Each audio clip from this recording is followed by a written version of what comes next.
68쪽 가볼게요.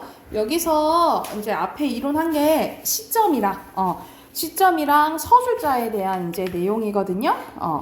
자, 우리가 모의고사 풀 때는 이런 식으로 보기가 나오면 보기 먼저 보고 그 다음에 시나 소설을 읽는 게 더 좋아요. 여기에 거의 주제가 담겨져 있는 경우가 많거든요. 그래서 먼저 보기 보면 봐볼게요.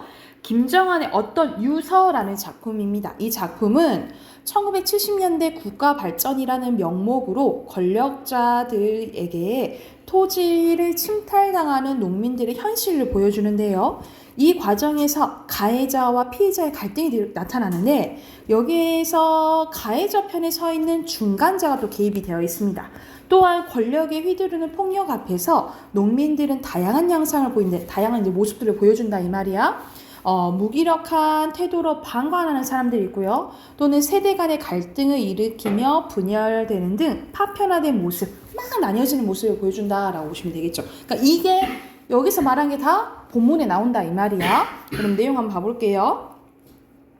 자, 송노인도 그 중에 한 사람이었는데 그는 더욱 심한 손해를 보았다. 원지본이라 환지 원칙이 있는데도 불구하고 송노인의 경우 도합 1500평 중 510평 중 원지로 받은 것이 불과 400평 뿐이고 나머지 1110평은 말도 안 되는 박토산에 깎은 개간지를 환지로서 받았던 것이다. 그래서 여기는 이때 당시에 이게 땅과 땅끼리 이제 바꾸는 게 있었는데 오히려 여기서는 송노인이 좋은 땅을 갖고 있었는데 바꾸니까 그 판단하에 안 좋은 땅을 다 받게 된 거야. 죽일 놈들 하면서 송노인의 입에서는 또 이런 말이 나왔다. 환지에 불만을 가진 사람들 모두 불평을 했는데 마을 환지위원들은 공정하지 못했다는 말이 떠올랐다. 진흥공사 땡땡 사업소 사람들도 그러고 그랬으리란 소문이 나돌았는데 이런 소문들이 맹탕 거짓말이 아니라는 것은 가령 마을 환지위원들 가운데는 그런 억울한 변을 당한 사람이 없었다는 사실과 또 환지위원들과 가까이 지낸 사람들은 어느 정도 덕을 본 셈이란 얘기들을 미루어서 능히 짐작할 수 있는 일이었다. 그러니까는 말 그대로 그 환지 과정에서 공정하지 못했다라는 것을 알 수 있었다라는 거죠. 부당한 환지를 받은 사람들은 모두 같은 기분들이었지만 그런 뜻을 모아서 어떻게 해보자는 사람들은 없는 것 같았다.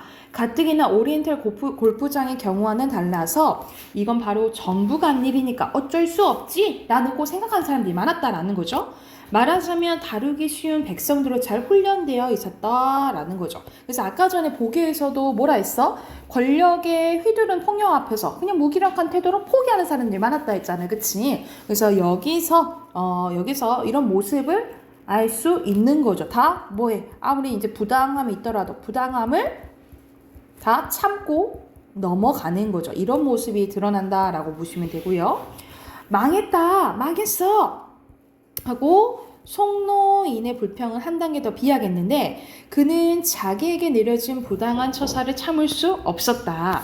늙은 몸으로 두 달을 계속 관계 요로로에 부당 환지 시적으로 호소하고 다녔다. 새로 나온 그의 유서 내용에 의하면 마을 환지 원장인 이성복 동장에는 무려 15회 그리고 농업진흥공사 사업소에는 6회나 찾아간 것으로 되어 있다.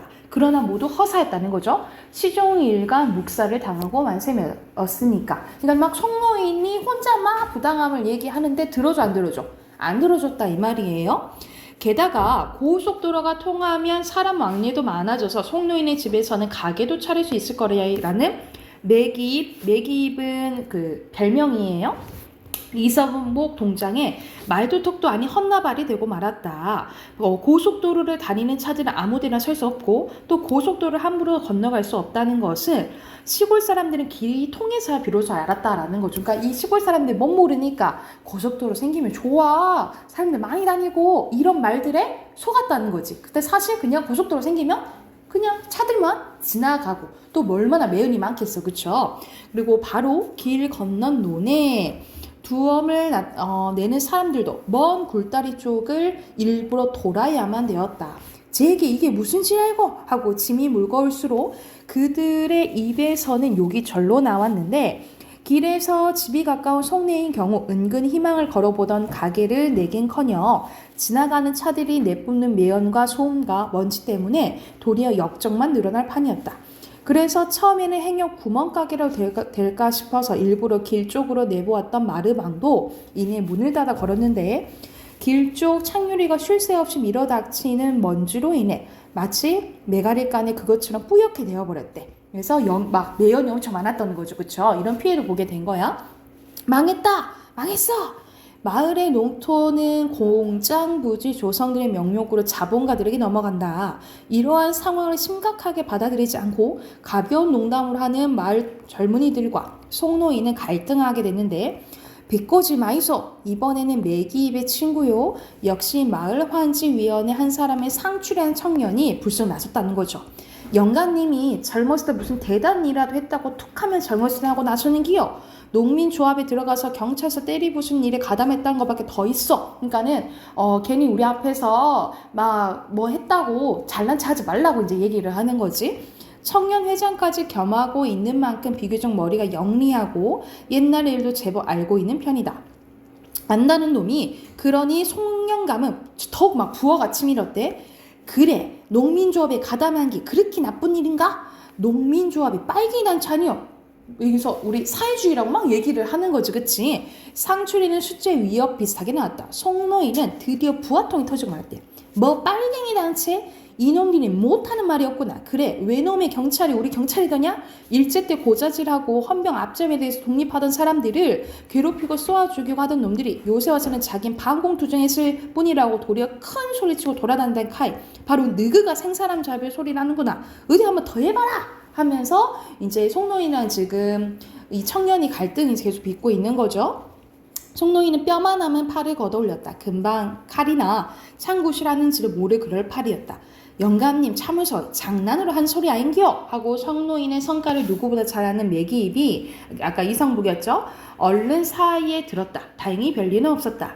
아하나 이놈아 어서 팥줄실 신고해라. 송노인은 늙어 빨갱이라고 하고 송노인은 상추려 얼굴에 침이라도 뱉어주려다 그대로 돌아섰다. 그러나 따지고 보면 송노인의 그러한 감정은 비단 상추에게만 있는 것이 아니라 아무런 주견도 폐견도 없으면서 폐기도 없으면서 그래도 마을의 무슨 대표인 차고 우쭐거리는 젊은치 전체에 대한 것인 줄 모른다. 그러니까 말 그대로 마을 회장이고 막 한다는데 이런 부정적인 일들이 있으면 나서서 뭘 해야 되잖아. 말 그대로 장찬 사람들이 뭔가 나서서 뭔가 해달라고 얘기를 해야 되는데 늘 나서는 사람 있어 없어? 없었다라는 거죠. 그렇죠? 그래서 그거에 대한 이제 불만이 드러난다라고 보시면 돼요. 물론 청년들이 다 그렇다는 것은 아니다. 이른바 세대교체의 탓인지 모르되 옛날과 달라서 요즘 어느 말 할 것 없이 어른들은 다 뒤로 물러앉고 그런 젊은 치들이 마을 일을 도맡아 해서 옳든 그르든 위에서 시키는 대로만 용춤을 추고 있는 판군이라고 송노인을 생각했다라는 거죠. 이런 식으로 송노인이라고 나오고 그런데 송노인의 심리는 다 나오지, 그치? 그래서 여기서 시점은 써놓으세요. 3인칭 전지적 작가 시점이에요. 심리를 다 알 수가 있는 거죠. 환지 문제 기타로 송노인과 같은 생각을 가진 사람들은 많았지만 노인네들의 그런 세상이 뭐 그런 거 어떡하겠냐라고 말을 잘 안 했대. 이런 게 어떤 태도야? 무기력하고 방관하는 태도겠죠. 그렇죠? 요컨대 아직은 드러내놓고 말은 하지 않더라도 마을 사람들 사이에 보이지 않는 어떤 틈이 생기고 있는 것만은 숨길 수 없는 사실이었다. 그러니까 같은 사람들끼리도 나뉘어진다는 거지. 이게 파편화된 모습을 할 수가 있겠죠. 그렇죠? 멍청한 얼굴들에 나타나게 마련의 씁쓸한 웃음만 보아도 능히 짐작할 만한 일이었다. 철딱선이 없는 놈들 하면서 여기서는 1970년대라 했잖아요. 그치? 그때 이제 독재 정권 있고 이럴 때 했잖아요. 이때 이제 부당함을 당하게 된 농민들의 삶에 대해서 얘기했다라고 보시면 됩니다. 그래서 이 소설의 주제는요. 밑에 주제 쓸게. 주제는 부조리한 농촌의 현실과 농민들의 비참한 삶에 대해서 얘기해줬다라고 보시면 됩니다.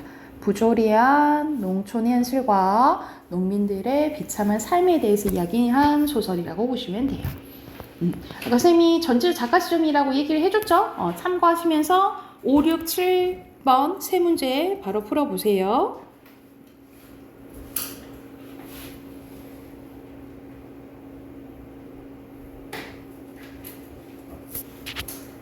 자, 답 확인해보면 여기서는 전질 작가 시점이다 했잖아. 근데 거의 속노인 좀 입장이 많이 나와 있죠. 그쵸? 그래서 답은 5번이고요. 자, 6번에 알맞지 않은 것은 여기서는 오히려 그래 내가 맞다 빨갱이다 너 해봐 이런 식으로 얘기한 거잖아. 그치? 알맞지 않은 것은 4번이고요. 그리고 7번에 오히려 먼 굴다리 쪽으로 돌아가는 사람들은 오히려 피해를 본 농민들의 모습을 보여주는 거잖아. 그치? 전혀 갈등이 큰 거 아니고요. 3번입니다. 됐을까요? 자, 이건 문법 꺼내볼게요. 문법 진도 좀 나가야 돼서 문법 60쪽 꺼내시면 됩니다. 문법 60쪽이에요. 60쪽 용언의 활용이야. 자, 준서야 문법 펴세요. 자, 문법은 용언의 활용인데 말 그대로 여기서는 용언이 뭐 있어? 품사로 하면 동사랑 형용사 얘기하는 거죠. 동사랑 형용사가 변하는 현상을 용언의 활용이라고 해요. 자, 용언은 여기서는 쓰임 뜻과 쓰임에 따라서 본용언과 보조용언으로 나뉘어지는데요. 본용언은 뭐냐면 문장의 주체를 주되게 서술하며 보조용언 앞에서 보조용언의 도움을 받는 건데, 예를 들어서 먹어치우다. 우리가 먹어치워서 다 먹어버렸다는 거 먹어치우다라고 하잖아. 여기서 먹어치우다의 먹어가 본용언이고, 읽어보아라의 읽어, 놓쳐버렸다의 놓쳐가 본용언입니다. 그리고 뒤에 있는 치우다, 보아라, 버렸다가 보조용언이 되는 거예요. 보조용언은 혼자 쓰이지 못하고 본용언 뒤에서 그 의미를 보충해주는 역할을 한다라고 생각하시면 됩니다. 그래서 만약 동사면 보조동사, 형용사면 보조형용사라고 생각하시면 돼요. 그런데 왼쪽에 봐보자. 본용언과 보조용언의 구별은 어떻게 할 수 있냐면 말 그대로 본용언과 보조용언인 경우에는 그 사이에 다른 성분이 들어갈 수가 없어요. 예를 들어서 라면을 끓여서 맛있게 먹었다. 이건 된다 이 말이에요. 왜냐면 끓인 거랑 먹었다는 따로따로 의미가 살아있잖아. 그치? 근데 여기서 먹어치웠다는 먹어서 약간 치웠다는 거야? 청소했다는 소리가 아니잖아. 그치? 다 먹었다는 걸 강조해주는 말이잖아요. 이럴 때는 보조용언이라고 생각을 하시면 돼요. 그래서 본용언과 보조용언 이렇게 구별할 수도 있고요. 밑에 보면은 용언의 구성 나오는데 어간과 어미로 이루어진다라는 말이 나와요. 자, 예시로 먹다. 선생님 예시 많이 드리잖아. 먹다. 어떻게 변해? 먹니? 먹구나? 먹지? 막 이런 식으로 변하지. 그치? 그런데 뭐는 안 변해요? 먹은 변해 안 변해? 안 변하잖아. 그치? 이런 식으로 활용할 때 변하지 않는 부분을 어간이라고 하고요. 이렇게 뒤에 변하는 부분을 어미라고 보시면 됩니다. 그래서 변하지 않는 부분을 어간, 변하는 부분을 뭐라 한다고? 어미라고 한다라고 생각을 하시면 돼요. 그래서 밑에 나와 있죠. 어간은 용언을 활용할 때 형태가 변하는 부분, 안 변하는 부분. 준서야, 변하는 부분, 안 변하는 부분? 변하지 않는 부분을 어간이라고 한다고요. 자, 밑에 근데 여기 중요해. 자, 근이라는 말이 있고 오늘 배울 간이라는 게 있는데, 이거의 이제 차이점은요, 쓰이는 분야가 좀 다르다라고 생각하시면 돼요. 어근은 단어를 형성할 때 쓰는 거고요. 어간은 용언이 활용될 때 쓰는 거라고 생각하시면 돼요. 자, 예를 들어서 솥다가 있다 쳐보자. 이거는 활용할 때 솥이 뭐가 되는 거야? 간이 되는 거예요. 근데 단어를 형성할 때 우리가 어근은 실질적인 의미를 가지고 있는 걸 어근이라 하거든요. 그러니까 얘가 뭐도 되는 거야? 근도 되는 거야. 근데 자, 솥에 치가 붙은 치솟다가 있다 쳐보자. 여기서 솥만 먹은 거예요. 어근이고 여기서 치는 조사예요. 근데 가는 어디까지 된다는 거야?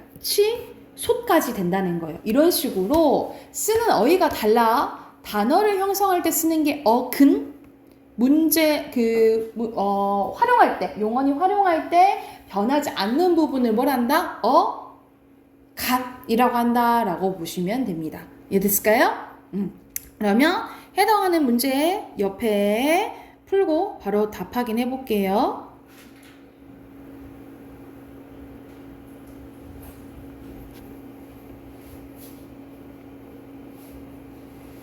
61쪽 푸세요.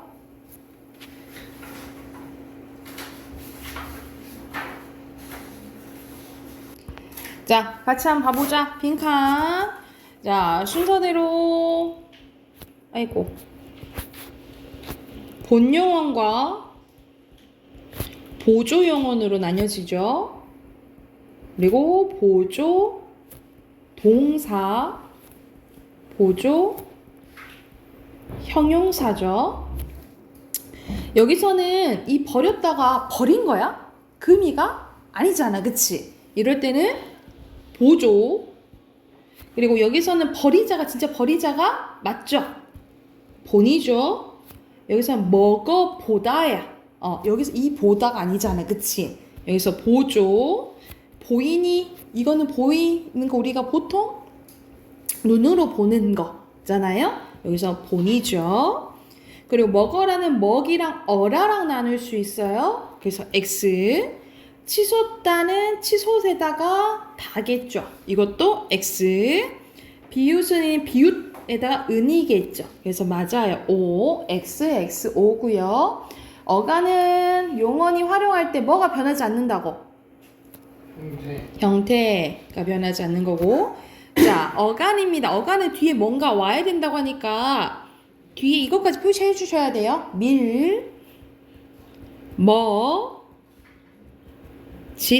밥, 낯설까지 표시해 주시면 되고요.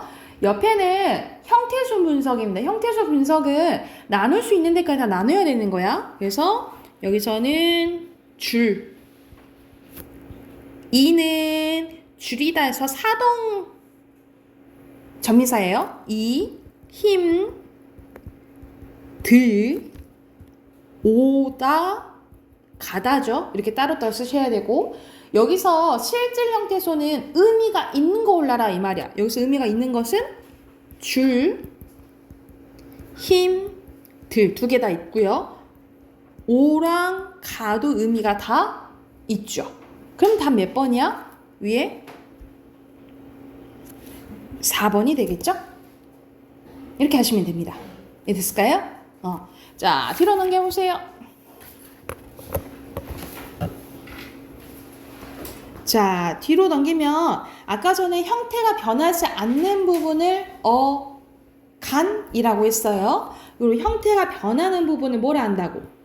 어미라고 한다고, 어미. 그래서 어간에 붙어서 형태가 변화하는 부분으로 문법적인 의미를 더해주고, 이거는 크게 어떻게 나뉘어지냐면 어말어미와 선어말어미로 나뉘어집니다. 어떻게 나뉘어진다고? 어말어미와 선어말어미로 나뉘어져요. 어말어미는 문장의 맨 끝에 오는 어미를 얘기하고요.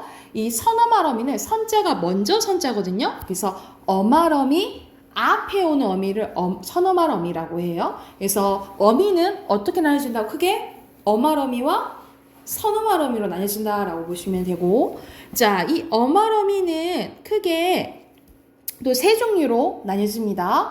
자, 종결어미, 연결어미, 전성어미 이렇게 나뉘어져요.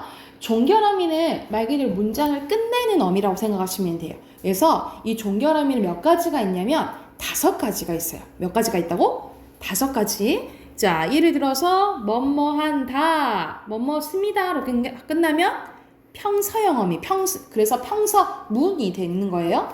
뭐뭐하는구나, 보통 감탄형어미. 이 감탄형어미가 나오면 감탄문이 되는 거예요. 우리가 물어볼 때 뭐뭐하냐, 뭐뭐할까, 뭐뭐하니 이런 게 의문형어미인데, 이 의문형어미가 오면 뭐가 되는 거야? 문이 된다라고 생각하시면 되고, 뭐뭐해라 명령형어미, 뭐뭐 하자 청유형 어미. 그럼 각각 명령문과 청유문이 되겠죠. 그쵸? 이런 식으로 종결 어미를 통해서 문장의 종류가 정해진다라고 생각하시면 돼요. 그래서 종결 어미에는 몇 가지가 있다고? 5가지가 있어요. 그 5가지가 뭐? 평서형, 감탄형, 의문형, 명령형, 청유형 이렇게 5가지가 있다라고 생각하시면 되고, 자 밑에는 연결어미입니다. 말 그대로 연결해주는 어미라고 생각하시면 돼요. 이 연결어미는 뭐 생각하시면 되냐면 우리 이어진 문장이랑 아는 문장 배웠어.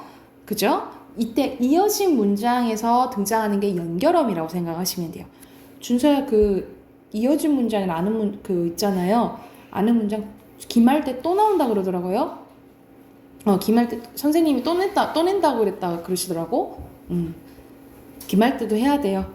기말 때도 해야 돼서. 그래서 이 연결어미는 크게 3가지가 있습니다.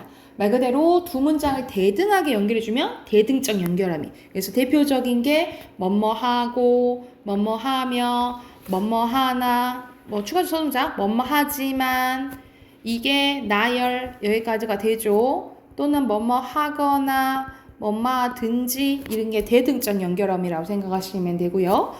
종속적 연결어미는 앞에 문장이 뒷문장을 종속시키는 거야. 그래서 자 말 그대로 서로 의미관계가 이제 얽매여져 있다고 생각하시면 돼요.